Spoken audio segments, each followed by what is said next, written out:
50 years ago, Berkeley, California was famous for its free speech activism. Today, it is a very different place. This week, Berkeley's city council unanimously declared to be the world in, quote, a climate emergency.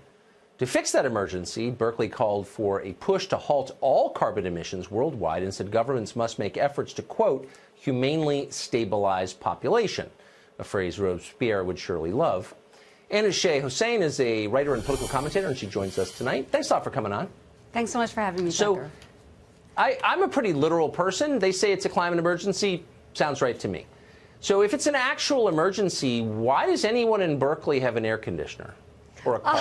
I mean, if they really believe that, no, it's sincere. I mean, I hate to sort of ask that people live out their purported beliefs, but if they're telling the rest of us we need to have fewer kids, why are they still driving and using AC, honestly? You know, I totally agree with you, Tucker, but I also don't think they're just telling us to have less babies. I mean, climate change and the impact that human beings have on environment is related to a lot of stuff, not just the amount of children that we're having. It's about carbon emissions. It's about eating less meat. So I think we can all agree that we care about our planet, but it's not just about having less children.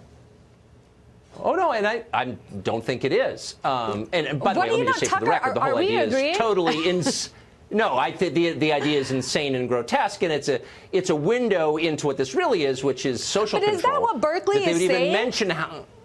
Is that what they're saying? They're not it's an emergency. It's an emergency. Everybody stop having babies. But it is. Is it not an emergency? Okay, but hold on. If they are saying it's an emergency, presumably they believe it is. So how can they justify riding buses, having cars, refrigerators, any activity that adds to the sum total of CO2 emissions? Exactly. Why are they still committing these activities? No, I'm serious. Why should I listen and take anyone seriously who is driving a car and simultaneously telling me not to have more kids? Well, I don't think they're saying that. It's a combination of factors. And the climate is really complex, Tucker, right? It's not just one thing. You need to stop having babies. I need to stop riding my car. I think in general, the younger generation, the millennials, are becoming more environmentally cautious. We have more ride-sharing apps. I mean, I think the technology is catching up to the fact that people are becoming more conscious. Young people are much poorer because they are deeply in student loan debt for degrees that mean nothing because they have bought into a system that is essentially fraudulent. And they have no money. Actually, that's up there. Environmentally consciousness. They are. The millennials are. Okay, that's also one part of it. There's more than one factor, Tucker, when it comes to climate change and what we can do to reduce our impact on it. Look, I actually am in favor of a clean environment. So I wonder why, have you noticed this, that places that spend the most energy telling the rest of us that the world is ending because of climate change also tend to have the dirtiest streets and the largest number of people relieving themselves on the sidewalk and the most trash?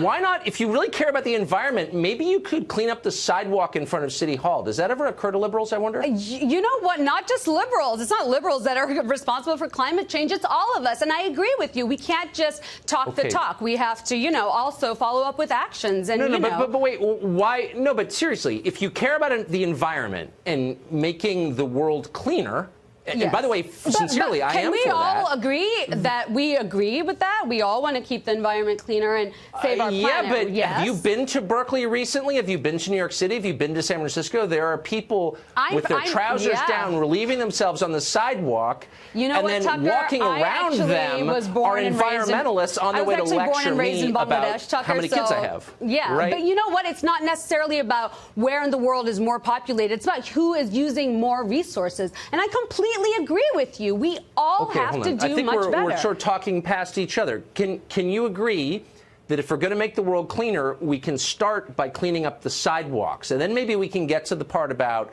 fixing the hole in the ozone layer? Yes and no. I don't think it has to be either or. It's every day. Then why is it? Why are the cities with the most open and aggressive commitment to the environment the dirtiest? Why is Portland, Oregon a filthy place downtown? That's not necessarily when everybody in Portland is an environment. Have you been to Portland, Oregon recently? I'm not talking specifically about Portland, but not all in cities that are saying that we need to do better about our environment are filthy. Where are you getting that stat from?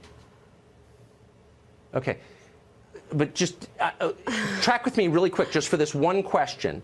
If you say you care about the environment, do you agree or disagree that maybe you should start by cleaning up the street in front of your house? It's not why can't you do both? Do both. I'm not saying you can't do both, but why is it that the people lecturing me about the environment live in environments that are filthy? We all care about the planet. We can all do more. Right. No, we don't all care about the planet. I care about the planet. That's why my house has nobody sleeping on the front step, because I care about the environment. Okay, So what kind of car do you drive? I don't have a car. Shay. That's how committed I am. Oh, really? Anna Shay, great to see you. Thanks for having me. You said that the pandemic is disappearing, but we lost 6,000 Americans this week.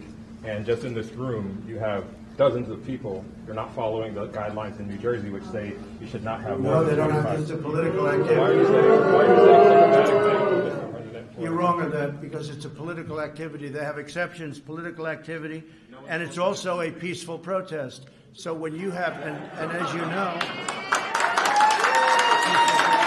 they asked if they could be, a number of, and to me they look like they all have, pretty much all have masks on, but, you have an exclusion in the law. It says peaceful protest or political activity, right? In fact, specifically, it says exactly political activity or peaceful protest, and you could call it political activity, but I'd call it peaceful protest, because they heard you were coming up, and they know the news is fake. They understand it better than anybody. And they asked whether or not Agenda 21 is coming soon. If the press in this country were honest, it wasn't corrupt, if it wasn't fake, our country would be so much further ahead. But we're doing really great. Thank you all very much. Thank you very much. At the beginning of the 21st century, the Umbrella Corporation had become the largest commercial entity in the United States. 9 out of every 10 homes contain its products. Its political and financial influence is felt everywhere. In public, it is the world's leading supplier of computer technology, medical products, and healthcare. Unknown even to its own employees, its massive profits are generated by military technology, genetic experimentation, and viral weaponry. You're all going to die down here.